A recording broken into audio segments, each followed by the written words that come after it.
Maintenant, nous allons donner la parole à Johanna. Donc, Johanna va nous parler d'une formation. C'est une pédiatre australienne basée en France. Elle a un master en santé publique, elle est spécialisée en éducation pédiatrique. Elle travaille chez MSF depuis plus de 10 ans sur le terrain et également différents postes au siège.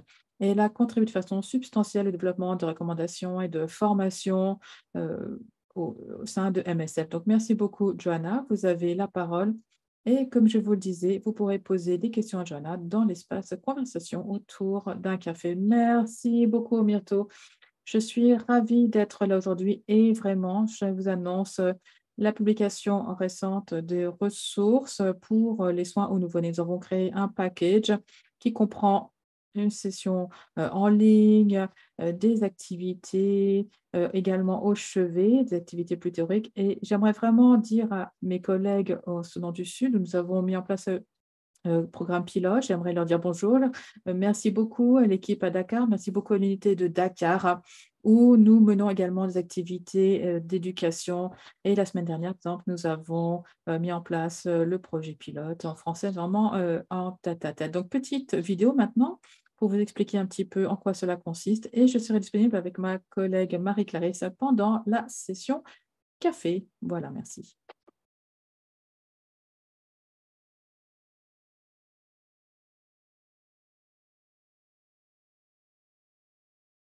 Bonjour et bonjour pour cette session sur le paquet apprentissage soins aux nouveau-nés. La mortalité néonatale euh, est malheureusement trop importante. Souvent, c'est dû à des ressources limitées et presque tous ces décès sont évitables. La plupart des nouveau-nés pourraient survivre grâce à des interventions simples et peu onéreuses. Mais pour cela, il faut un travail d'équipe, il faut de la cohérence et une surveillance méticuleuse.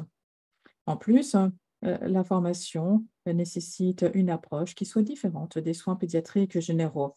Donc, cela est appuyé par le groupe de travail MSF Personnel et le programme de travail de soins infirmiers. Eh bien, ce paquet a été élaboré afin de répondre à ces besoins. C'est un programme d'apprentissage qui comporte trois phases. Tout d'abord, un module de e-learning sur Tempo que l'on peut mener à son rythme. Ensuite, des classes virtuelles grâce à un facilitateur et enfin des activités cliniques et des enseignements au chevet. Donc, sur Tembo, on a accès à différents modules digitaux qui concernent les soins aux nouveau-nés. Donc, ces modules s'adressent au personnel de sages-femmes, infirmiers et médicaux. Il y a 11 modules qui sont disponibles et d'autres modules sont actuellement en cours d'élaboration. Chaque module est conçu pour durer 1 heure. Il y a des questions, des études de cas, des QCM et un quiz à la fin de chaque module. Une fois que vous avez réalisé un module et que vous avez répondu au quiz, vous recevez le badge correspondant. La classe virtuelle, ça, c'est la deuxième phase de la formation. Donc, suite au module en ligne que l'on fait à son rythme. Là, ce dépend des professions. Il s'agit à l'apprenant de pouvoir en savoir plus sur son domaine. Pour chaque module sur Tembo, il y a une classe virtuelle correspondante. Donc, les personnes peuvent participer aux sessions une fois qu'elles ont réalisé la formation en ligne et obtenu le badge. Chaque classe dure 2 heures avec un instructeur et il y a 2 heures de lecture et de préparation.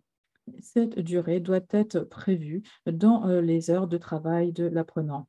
Les exercices doivent être réalisés avant de participer à la classe pour pouvoir participer de façon active et pour que l'on ait également des bonnes interactions.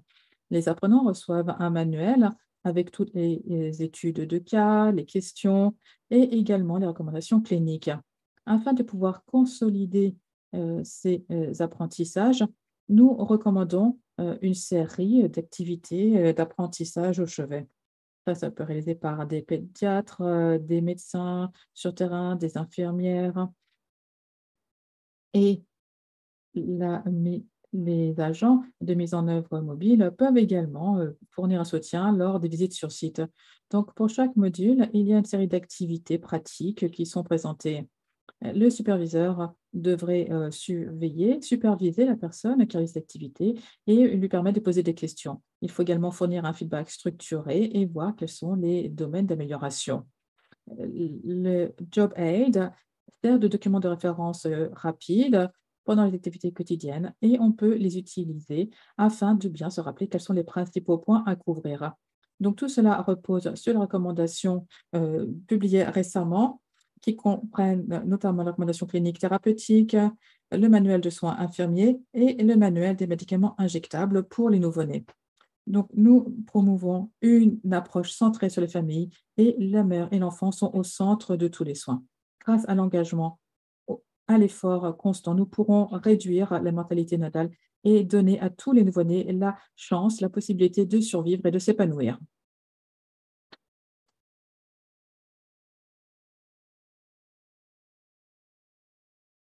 Merci, merci beaucoup, Joanna. Donc, c'était effectivement, une présentation qui montre bien combien c'est important la formation encore et encore, parce qu'il faut que ce soit pratique aussi, pas uniquement une formation théorique. Donc vous avez parlé de Tembo.